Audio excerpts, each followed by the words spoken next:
मैं जो आपके सामने खड़ा हूं, इन तमाम पार्टीज ने यह तय कर लिया कि सबसे बड़ा मुजरिम अगर है तो ओवैसी है।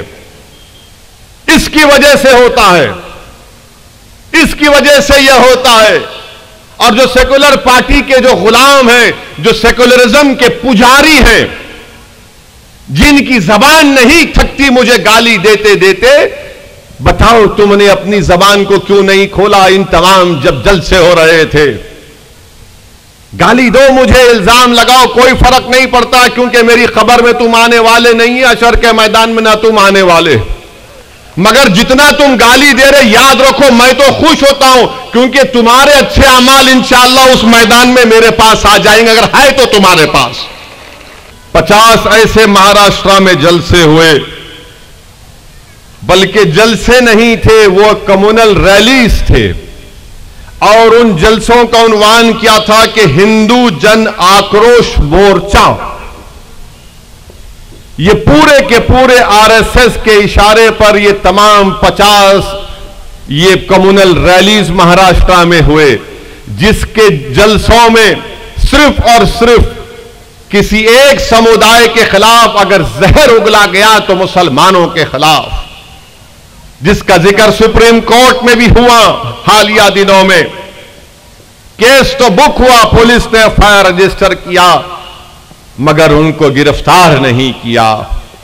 हम पूछना चाहते हैं उन लोगों से जिन्होंने ये जन आक्रोश मोर्चा निकाला, अरे भैया गुस्सा किस बात का है आपको? गुस्सा किस बात का है आपको? शिंदे मुख्यमंत्री बन गए हिंदुत्व के नाम पर। मोदी ने कहा कि मैं हिंदू राष्ट्रवादी हूं तो मैं प्रधानमंत्री हूं, तो आपको आक्रोश किस बात का है?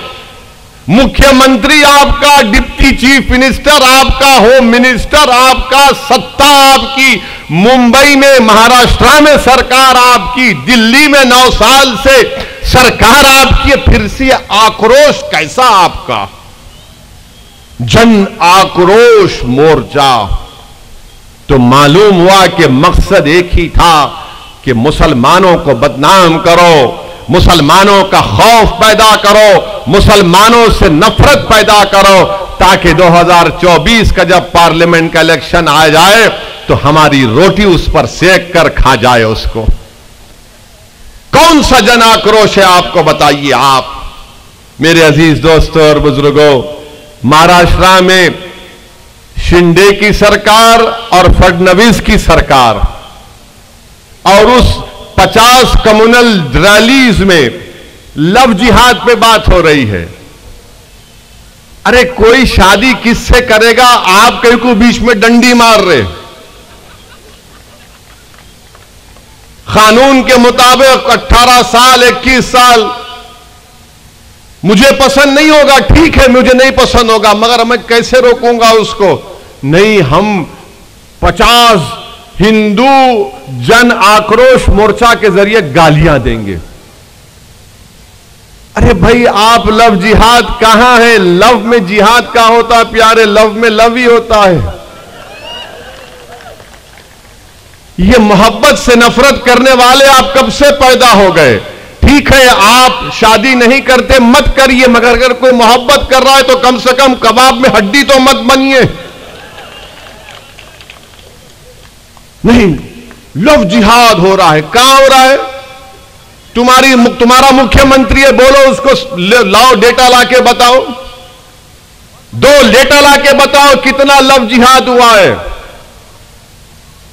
बताओ, डेटा लाओ, जनता के सामने लाके रखो, ये डेटा है, ये सरकार का डेटा है। बताओ, मैं चैलेंज कर रहा हूं फडणवीस को, जो पूरा खेल खेलते हैं, करो आप, लाओ, महाराष्ट्र की जनता के सामने रखो फडणवीस साहब, ये लव जिहाद का जो तुम खड़ा किए, बताओ क्या डेटा है? कोई डेटा नहीं है, मगर नफरत फैलाना है।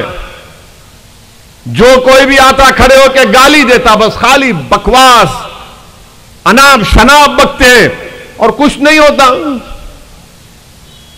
कोई केस नहीं बुक, केस बुक होता, मगर कभी उनको ले जाकर जेल नहीं लेकर जाते, खाली केस बुक कर दी। हां, hate speech 153A, FIPC book कर दिए, उसके बाद क्या नहीं हम सोचेंगे 41 की CRPC नोटिस देंगे।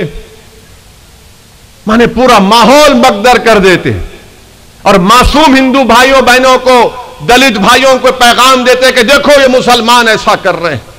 अरे डेटा है तो पहुंचाओ, सामने लाओ। और फिर आप लव जिहाद भी बोलते और बोलते यूनिफॉर्म सिविल कोड भी लाएंगे। जब यूनिफॉर्म सिविल कोड आएगा तो फिर ये कहां जाएगा, फिर बताओ। इसके बारे में कोई जिक्र नहीं करेंगे। मेरे अजीज दोस्तों और बुजुर्गों, मेरी इज्जतदार मां और बहनों, मकसद एक ही है, मकसद एक ही है कि नफरत पैदा करो। अच्छा ये सब हो रहा था, ये 50 जलसे हुए, क्या उद्धव ठाकरे कुछ बोले? क्या पवार साहब कुछ बोले?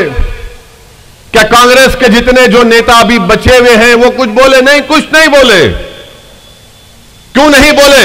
अरे कुछ बोलेंगे तो खामखा वो वोट जो आ रहा हमको नहीं मिलेगा। अब आप बताइए इसमें फिरका परस्ती को कौन बढ़ा रहा है? मैं जो आपके सामने खड़ा हूं, इन तमाम पार्टीज ने यह तय कर लिया कि सबसे बड़ा मुजरिम अगर है तो ओवैसी है। इसकी वजह से होता है, इसकी वजह से यह होता है।